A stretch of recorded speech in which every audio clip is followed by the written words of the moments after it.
Shri Krishna, Shri Krishna, Shri Krishna, Shri Krishna. Gurur Brahma, Gurur Vishnu, Gurur Devo Maheshwaraha, Guru Sakshat Param Brahma, Tasmai Shri Gurave Namaha, Tasmai Shri Gurave Namaha. This is the way. There is no way out. In the same way, if we take our body and accept it as a body, it will undergo changes and accept it. The moment we accept the world as it is, we are free from the worldly bondages. But our problem is, I don't want to become old. I want to be always 16. For last 20 years, I am 16. Isn't it? One day I didn't know that we should not ask age to the girls. So somebody's birthday was there. Today also there was birthday. So I went. Happy birthday. Everything was over. And then I asked, hey, today is your birthday? Yes. Which year? So that girl says, Swamiji, you are fit only to be a Swami. So what happened? To the girls, age is not asked. I said, then what I should ask? Minutes? Kitne minute ki ho? Isn't it? So the body is bound to change and it will one day end. Now if we accept this, there is no problem. There is no bondage.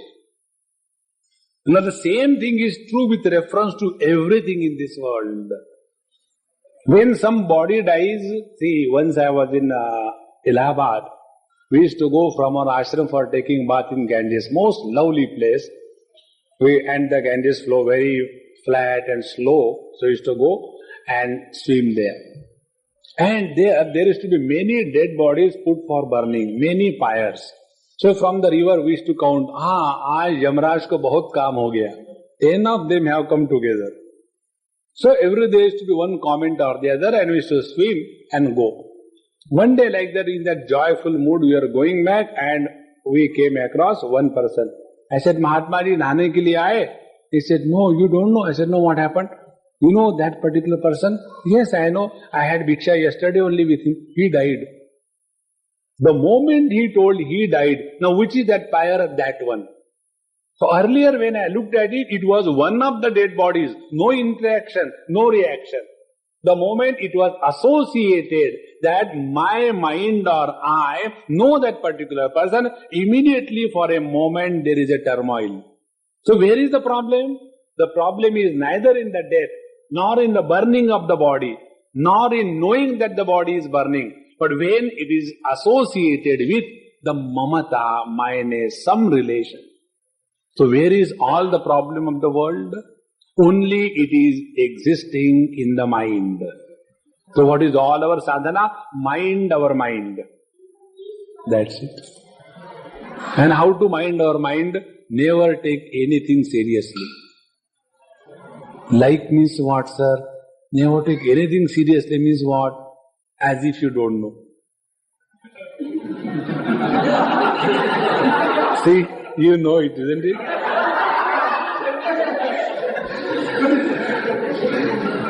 Since morning till evening, how many times we hear that you are Satchidananda Swarupa? But do we take it seriously? No. Then all the same, I mean, milk is not there, bottle is not there. Isn't it? So as we do not take the words of Vedanta seriously, in the same way, let us not take the life seriously. The moment we learn this technique, you will see this whole life is full of joy, nothing less. And this is all our spiritual sadhana. So when we add very big things, like you should get up in the morning, do japa, do yoga, this akaranta strilingi, japa, yoga, yoga, yoge, yogaha. No? And in that very serious, the real sadhana is Never become depressed, never become dejected. Love everybody for no reason. Smile, please. If you are from Uttar Pradesh, smile, please. In Uttar Pradesh, nobody smiles. They are all smiles. This is all. Nothing serious about it. And once you start living this kind of life, you will see your dharma, artha, kama, moksha, everything is included only in one thing. And what is that? Always live joyfully. That's it. Paramatma is nothing but uncontaminated, solid bliss. And if that uncontaminated, solid bliss is expressed through us, it is Paramatma who is manifesting. Otherwise, Shushka Vedanta. What is the Shushka Vedanta? Dehydrated Vedanta. Why? Because all the time serious. I remember once I wanted to study Brihadaranyaka Upanishad from one Mahatmaji, very great Mahatma, very close friend of mine. So I told him, Mahatmaji, please teach me. He said, I will not teach you. Why? He said, if you stay with me for 1 year, you will forget about smiling. Your life will become as dry, dehydrated like mine. See, when knowledge matures, it fructifies as juice, ras, anand. Bhagavad Mahapuran, when we read there, what is said is there, that all the Vedas, Upanishad, their fruit is the Upanishad, Upanishadic knowledge. And when that Upanishadic knowledge becomes ripe, it is called rasa, and that rasa is bhakti, love. And when that knowledge becomes a load on our head, we become serious. Can you imagine anybody carrying heavy load on the head and still is smiling? Impossible. So when the knowledge is no more a load, then alone we are really leading a spiritual life. When all these things was told to that Puranjan by the Avidnyata Sakha, he immediately discovered how foolish I was. That is the reason why Mahatmas are not arrogant of their wisdom. What is wisdom? Earlier I was a fool. This is the wisdom. Now tell me, if somebody comes to know that earlier he was a fool, will you go and tell people, do you know, I have realized earlier I was a fool, but now I am not, Baba? No. Jnana mana jahan ekahu nahi. So, when this was told to Puranjan, he discovered and came to his own pristine glory. And thereafter, this king asked the question, Prachin Barhi, that we do karma by one body and suffer in the next body, how it is possible? Then the teacher says, it is not that the body is doing any karma, but it is the mind which is associated with the karma, and therefore the mind always associated with us. Therefore, please remember this very basic principle of spiritual life. Wherever you go, there you are. This is the simple principle. If you are miserable here, the story I told you the other day, there was a wise man sitting below a tree. Wise men sit below the tree. Otherwise, sit on the tree. So he was sitting below a tree. And some person came and he said, hey, do you belong to this village? Yes. How is this village? How are the people here? So he asked a question. Which place you are coming from? Don't tell me. But how was that place and how are the people over there? He said, my God, that place horrible, people terrible.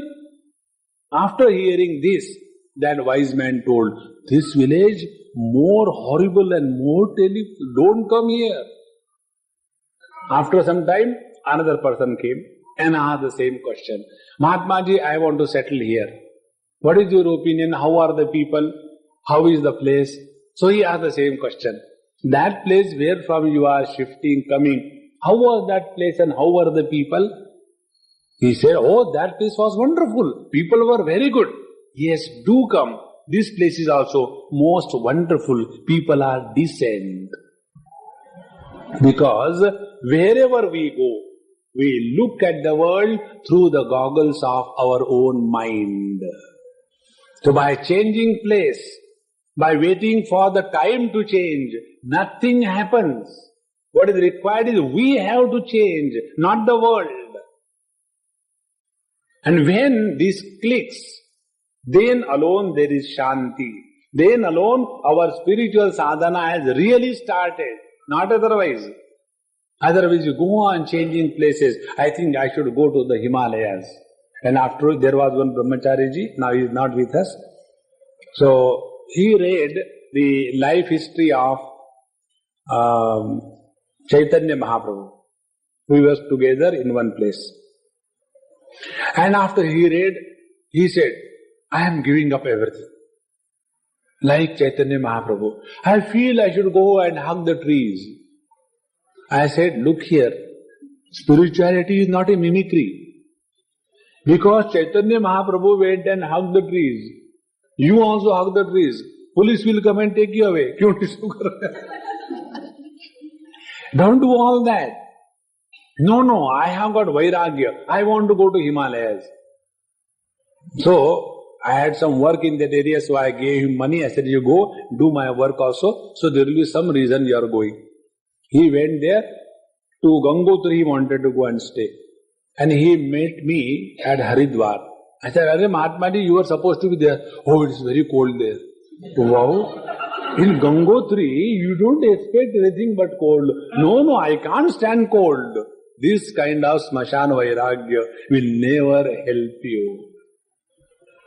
Therefore, from this story of Prachin Barhi, what is to be understood is, by changing the place, by changing time, by changing situation around us, nothing happens in our spiritual life. What is required is we change. That is why traffic signal is U-turn. Don't ask other to turn. And when we turn ourselves within Avrutta Chakshuhu Amrutatvam, and when we look at the world from this absolute standpoint, you will see this world is the most beautiful place to stay. This world is most wonderful place to play. In this world, other than joy, happiness, nothing else is. This experience becomes our own. It no more remains a theory. Sri Krishna, Sri Krishna, Sri Krishna, Sri Krishna.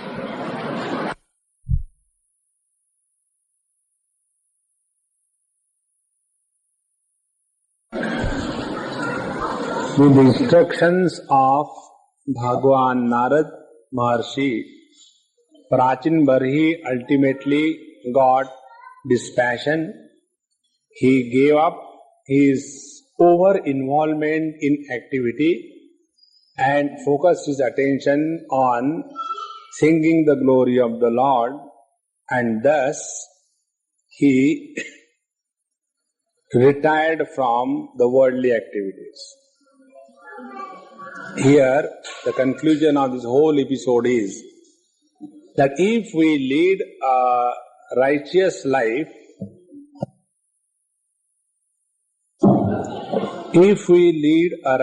life, according to Dharma, it must ultimately culminate in discovery of dispassion.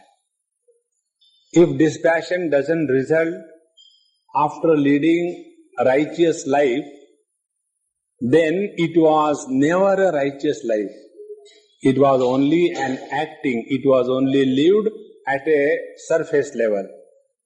Therefore, this king of Prachina Barhi, he was thus withdrawn from the worldly activities and focused his attention to the Supreme.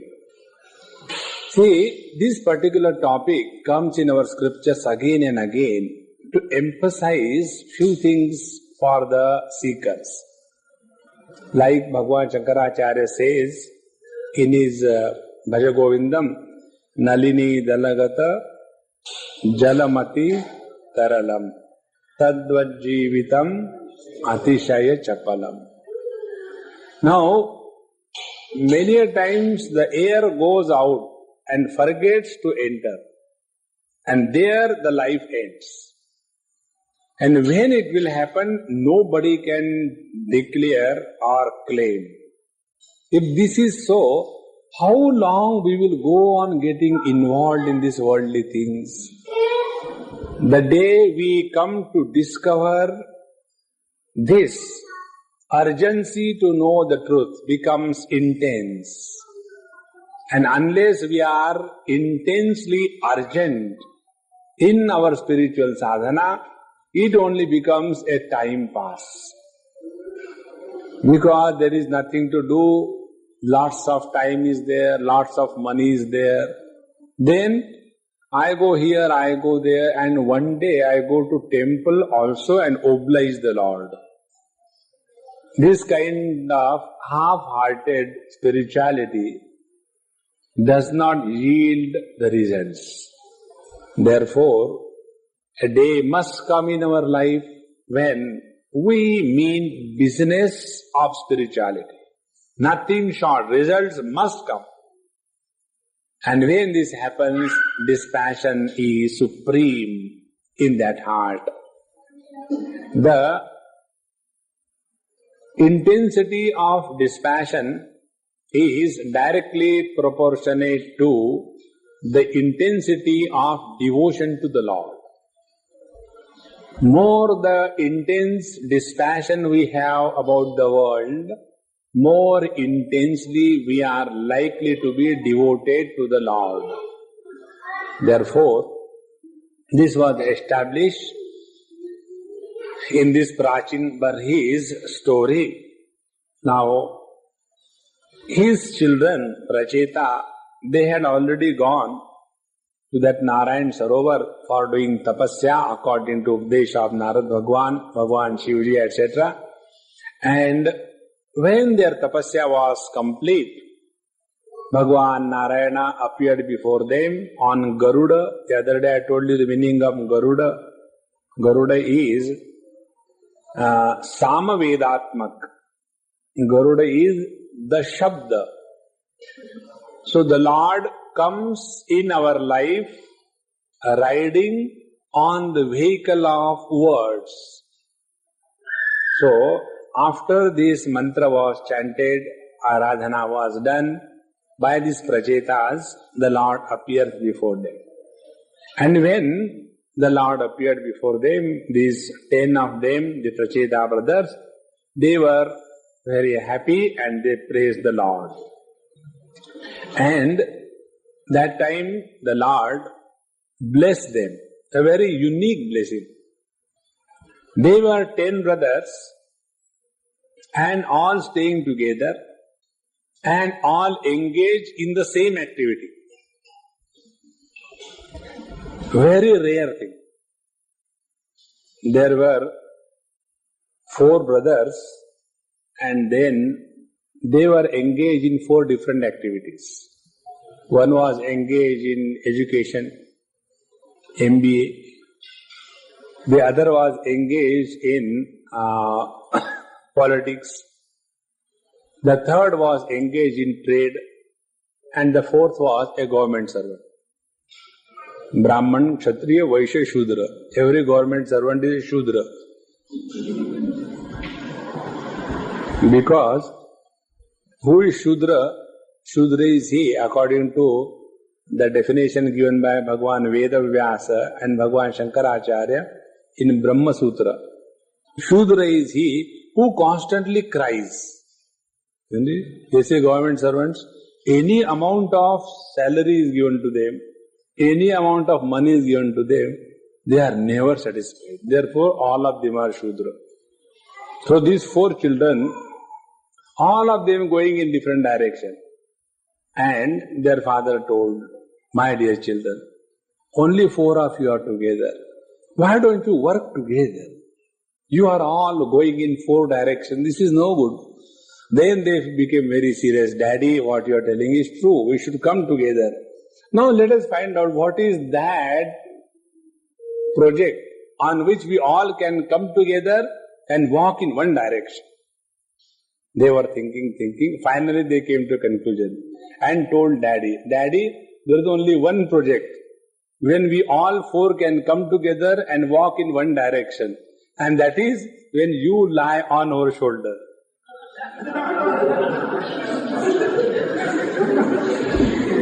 Only time we can come together, isn't it? So in these 10 prachetas, they were so unitedly working for the same principle of devotion to the Lord.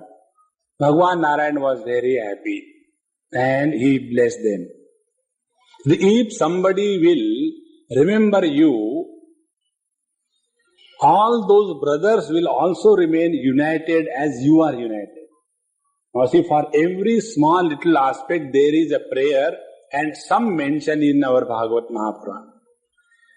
So the united, staying together, brotherhood among the brothers is one of the most essential quality of a happy and healthy family life. Otherwise, 4 brothers, 6 brothers, sisters, all the time, whenever they come together, Dharma Kshetre, Kurukshetre, only for fighting coming together. So Bhagavan bless them, O Prachetas. Anybody remember you, they will also have that brotherhood, love for each other. And further he said that if the people remember you and stay together, then alone they will be able to spend their time in devotion to me. See, 2 things. Unless our family life is healthy, there is less possibility that we can have a healthy spiritual life. Many times this is less understood because my guru is this, I go to that temple, you go to that temple, and this is my time, that is your time, and whole families break on the spiritual principle. On the contrary, what is required is all of us must pray together, must eat together, and have a brotherhood among ourselves. And such a calm, quiet, peaceful mind alone can be employed successfully for the contemplation on the Lord. Many people have got this problem that Swamiji, we want to come to ashram because at home we cannot concentrate. Why? Others are there. Who are the others? Their own people. So as long as we are uncomfortable with our own people, we can never have single-pointedness in devotion. Now, after this was done, then Bhagavan told him, now go and get married and continue the process of expanding this universe. This is what the purpose is. So, they said, okay. When they were going, Bhagavan told them, earlier time, this Daksha Prajapati, he was killed and his head was replaced by that of a goat. We have told you that story, goat head. And therefore he became very frustrated, dejected, and ultimately he left that body.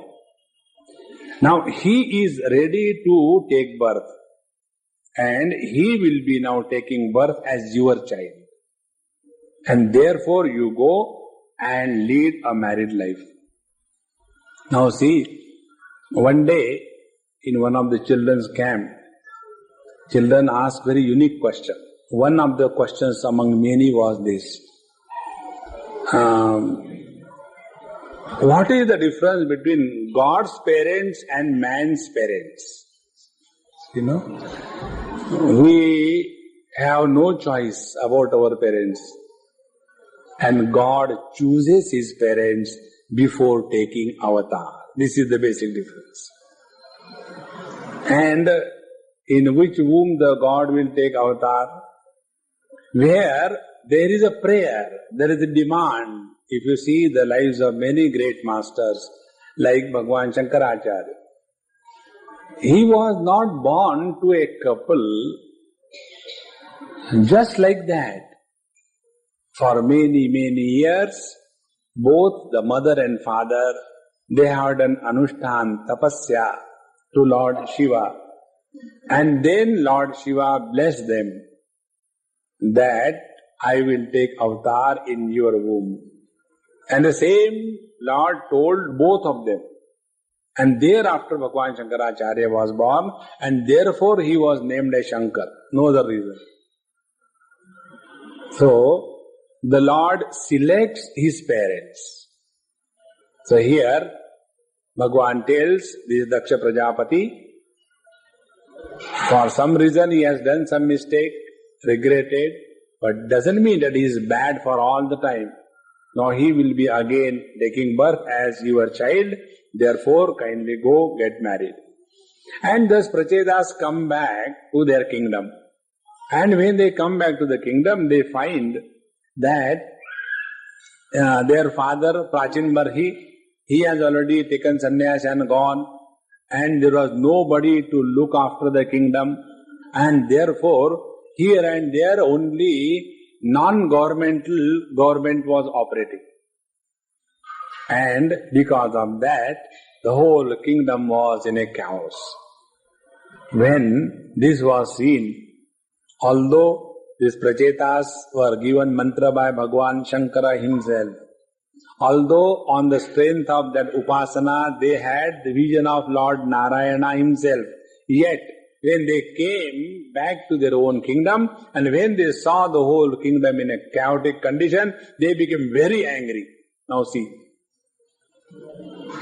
anger can be cooled only by one method, and that is when you are in the presence of saints and sages and Guru.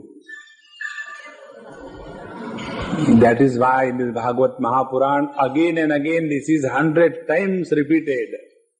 What cannot be achieved even by the God is achieved by the saints and sages by their few words.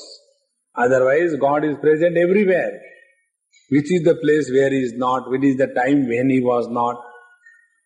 And if something has really helped any person in this world, is these words of wisdom given to us by the saints and sages.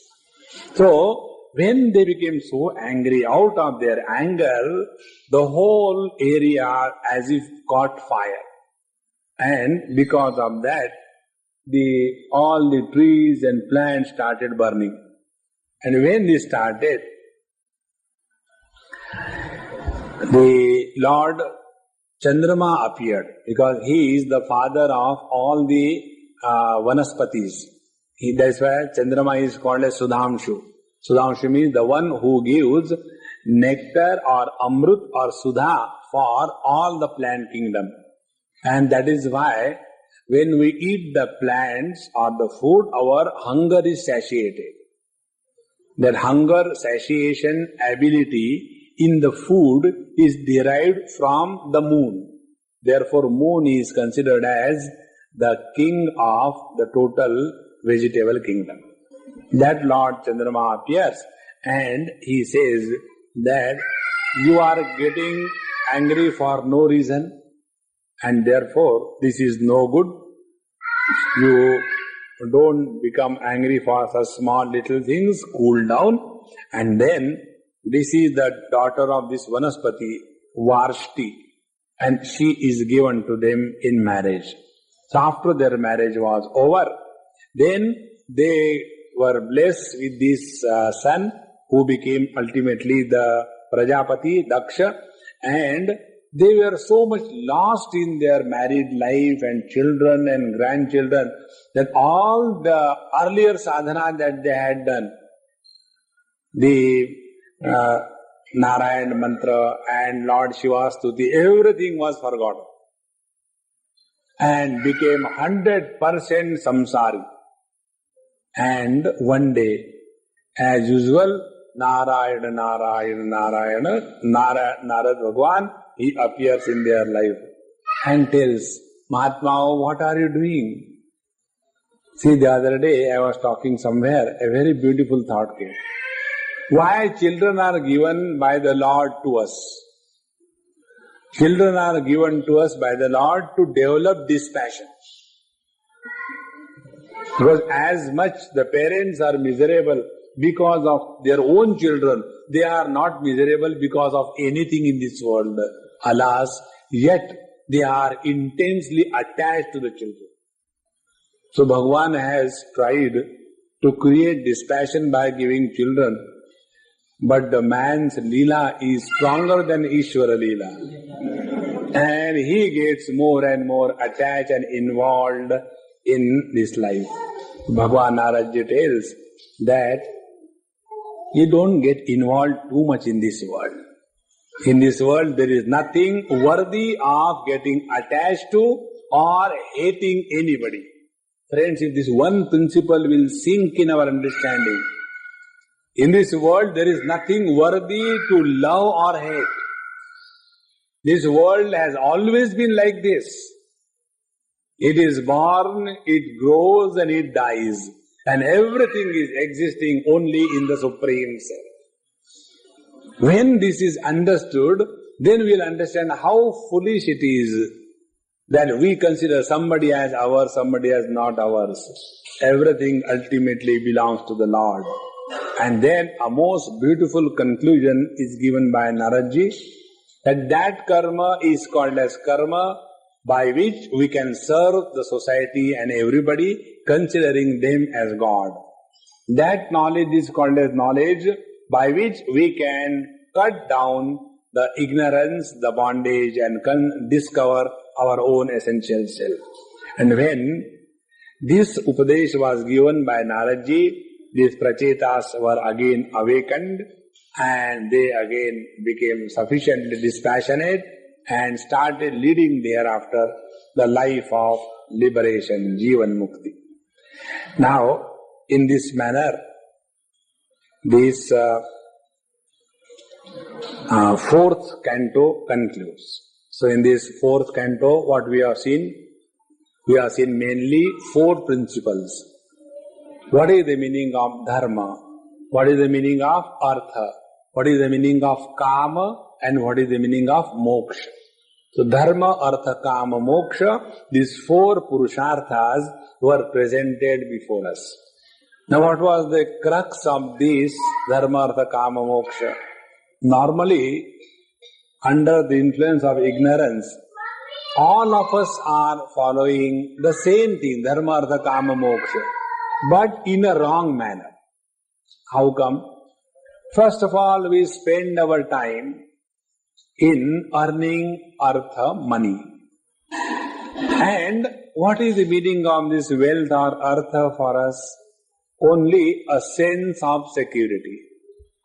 Unless we have a sense of security, we can never think of getting involved in indulgence or bhog. If you can remember or experience in the railways, in Indian railways, you get dharma, artha, kama, moksha. All the four purusharthas are established. When with great difficulty the train comes, and after the train comes, whether you have a ticket or no, it makes no difference. Then people enter, and after they enter, yadgatva nanivartante. Difficult to come out. So after they get into the train, so much of commotion, my birth, your birth, whose birth, some philosopher comes in between and he sits there and lots of frustration. That time nobody has either thirst or hunger because there is no security. And after some time when the train starts moving, little bit ventilation also begins. And afterwards everything is settled, security has happened. That moment, dibbe nikalo, immediately all the containers start opening. Isn't it? And if you are lucky enough, You should always sit in a compartment where Gujaratis and Sindhis are there. I always pray to the Lord. When you have to go by train, there should be Gujarati or Sindhis. And they carry lot of wonderful eatables. Not only that, but they have that attitude of giving also. It's not कि अपने अपने खा लिए. Mahatma ji lo, and you should not say no. And enjoy. So the moment security is achieved, immediately bhoga begins. So in life also, an ignorant person, for him life is, first of all, we must have security. And this definition of security changes from person to person. Somebody is happy with rented house or traveling by train, everything. The other person wants at least 3-4 bungalows, 5-6 cars, and yet doesn't feel secure. So whole life is spent only in getting security bonds, nothing else. After that is done, then what is the purpose of this wealth or money? The purpose of the wealth or money for an ignorant person is bhog or the kama. And when we get involved in kama, it can never be satiated. Kama has to be conquered by growing out of desire. By fulfilling the desires can never be completed or satiated in life. Not knowing this, we go on fulfilling one after another desire. By the time one desire is fulfilled, another is born. And thus again that kama and artha and the kama, that becomes the only mathematics of life. And when this is lived for a long period of time, then suddenly a thought comes in life that uncle, I could never imagine he will die so early. He was hardly 48 and I also crossed 35, 38. I don't know who is the next number. And then Jagadishwara Mandir. Then we start visiting temples. Then we have got importance for satsang, and then Bhagwan, and then puja, and all that we have done, we want to compromise and wash by giving charity to the Lord, isn't it? Bhagwan, 5%, 10%. And then we enter a new area in our life called as dharma, where papa punya becomes the mathematics of life. And there also, when we continue this dharmic life, we expose ourselves to the satsang, and there we come to know that there is something higher and more than merely sin and merit. There is something more purposeful in this life. And then he aspires and puts forward efforts for the moksha, the realization. This is the story of an ignorant person. But according to Bhagavad, what is the purpose of this dharma, artha, kama, moksha? What should be rather? It is said that the artha, the wealth is earned so that we can participate in dharma. Now see, not for bhoga. So the relationship between artha and the kama is intense for the ignorant person. And for a devotee, for a wise man who has some sense, for him the wealth is earned so that he can practice dharma. And then comes the question about kama, desire fulfillment. So what for the kama is fulfilled? The kama is fulfilled only for kevalam shariram karma kurvan napnoti kilvisham. The desires are fulfilled so that we can be alive, not more than that. So dharma, artha, kama is taken care of now, see. So artha is earned so that we can practice dharma, And kama is practiced so that we are alive, not for bhoga. Bhoga means we get involved and indulgence is beyond limits. So when this becomes the lifestyle, then moksha becomes very easy. And then one comes to discover moksha is our essential nature. We were never bound by anything. We were never limited by any criterion. We were never short of anything.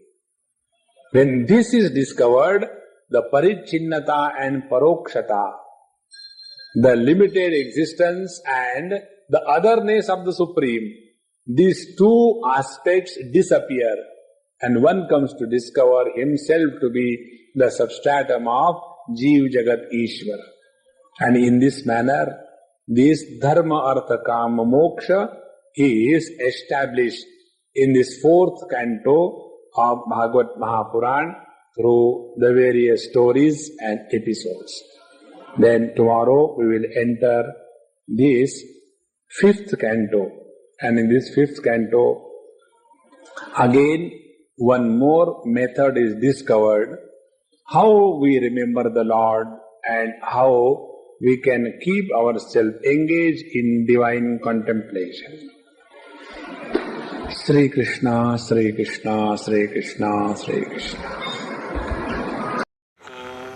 Purnamadaha Purnamidam Purnaat Purnamudachyate Purnasya Purnamadaya Purnamevavashishyate. Om Shanti Shanti Shanti. Hari Om. Sri Gurubhyo Namaha. Hari Om.